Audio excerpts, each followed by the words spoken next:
right, Trish Regan joins us tonight with more on this. Trish, good to see you. So there are so many negative indicators when you look around at the economy in the country right now. A CNN poll actually says 86% of Americans are either concerned or scared about the direction of this country. Wells Fargo now saying a recession by the end of this year, which is the earliest prediction I've seen.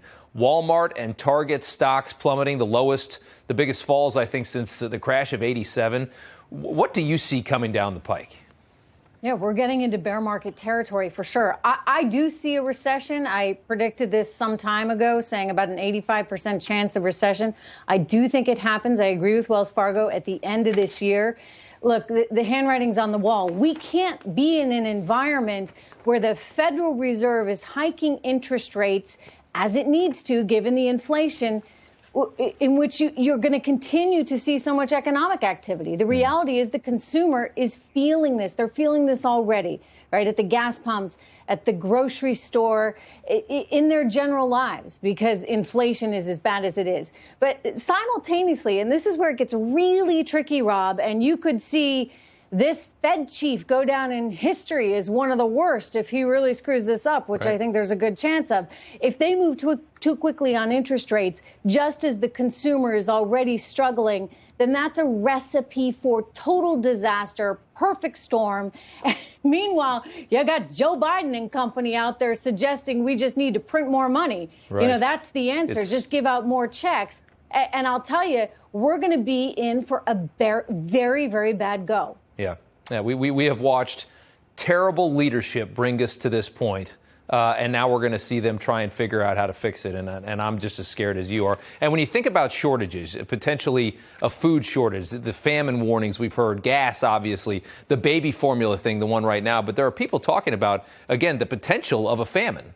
Our government still appears to be, though, singularly focused on pretty much everything except what the people in this country need. We've just passed $40 billion for Ukraine, and then they immediately are adding $215 million more in food aid. They say there's a food crisis coming, so we're sending food to Ukraine. Another $100 million in security assistance from Biden because the $40 billion apparently wasn't enough. We focus on everything except what Americans need when you have all of these warning signs. There's plenty of warning signs out there. Look, the answer is you don't allow inflation to get to the point where it's 8.3%. I mean, this seems so basic to me. I've been pounding the table for the last year and a half saying we're going to have inflation. We're going to have double-digit inflation, which we already have on wholesale prices. So come on, guys, stop printing money. It shouldn't be that hard. And frankly, it should be in their political interest, Rob, not to see mass inflation, because mass inflation makes people really upset and really uncomfortable. It feels like we're back in the 1970s in some ways, and I don't really even remember the 70s that well. I was just a little kid. But I think about those grainy pictures on TV, right? The grainy pictures on TV, parents talking about how the gas lines were so long and how they paid 17% for their mortgage rate. I mean, that's where we are heading. And it's all self-inflicted, and that's what's so crushing to me. It could have been prevented if we just had smarter people that didn't believe, by the way, this was all one big game of Monopoly, and you could just hand out money to whoever you wanted. It's amazing. And when you look at, I mean, we talked about the stories. India is cutting off their exports of a lot of their grains. You've got China hoarding a massive amount of corn and grains. Everybody, it seems like, is arming up for the potential of something really bad coming. I don't see this country behaving that way. I don't think this country is smart enough. I don't think our leaders are smart enough to behave that way. Look, I mean, there's a lot of things that they should be doing right now. Look at the energy situation, right? Wouldn't common sense tell you, hey, you know, we got an energy problem here.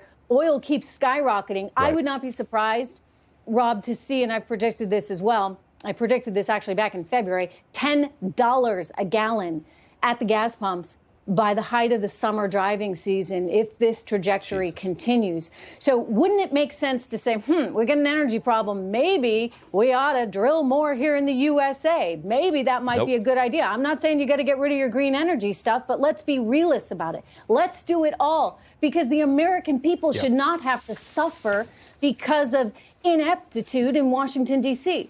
But yet they do. And I seriously doubt they're going to do any kind of additional drilling in this country because that goes completely against their entire agenda. And that's the sad part. Trish Regan, thank you so much for taking the time. Good to see you. Good to see you, Rob.